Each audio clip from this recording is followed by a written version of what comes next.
Hi, welcome to my Trends in EdTech presentation on the Makers Movement. What exactly is the Makers Movement? I struggled to find a definition that I really liked, or what I was expected it to be. But this was the best, most complete definition I could come up with. I kind of thought of it as the movement that's the antithesis of technology.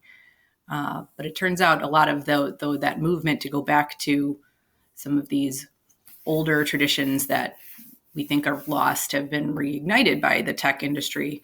And this makers movement also involves 3D printing and other tech heavy things, not so much traditional arts and tinkering, as it were. So the makers movement's a little bit of everything. Back to crafting, needlework, sewing, making accessories, innovating, creating new products, design, improving products, working towards universal design, creating apps, improving software, digital fabrication with 3D printing, all the digital tools that are now have so improved that people can have them in their houses versus having to go somewhere to use them. And even some old school DIY things like canning your own vegetables or having locally produced things at your farmer's market. All of these things kind of encompass the makers movement.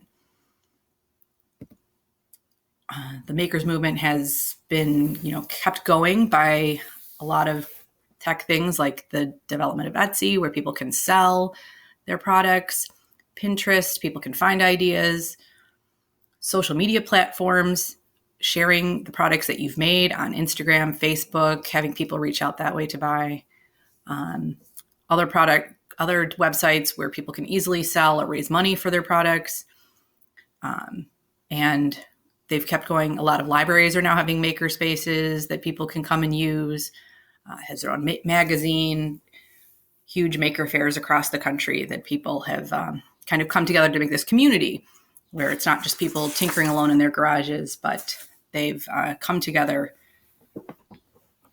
in this community of makers.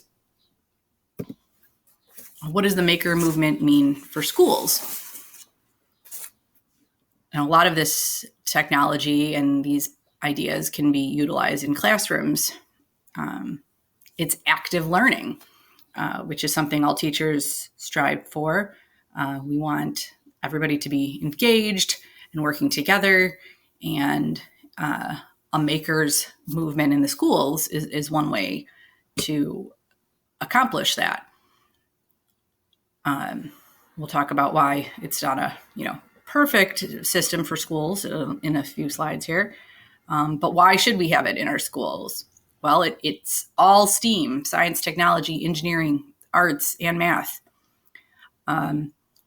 Planning, kids have to plan ahead. They learn to embrace the mistakes and keep going when they fail. Try again. Sometimes it's multiple kids working on a project, so that's requires cooperation skills. And because it's performance based, it's great for kids of differing abilities. Different learners can all engage in this sort of activity. And it's a great thing for all ages. Preschoolers all the way up through high schoolers can utilize aspects of this makers movement in the classroom or in their schools. What are some of the cons? Well, it can be costly to acquire some of these tools for the makers movement. It requires teachers to teach the students how to use these kinds of spaces. Otherwise, you'll just have kids running around with tools, not properly using them, or not actually trying to solve the problem, create something useful. And the two most finite of things, time and resources.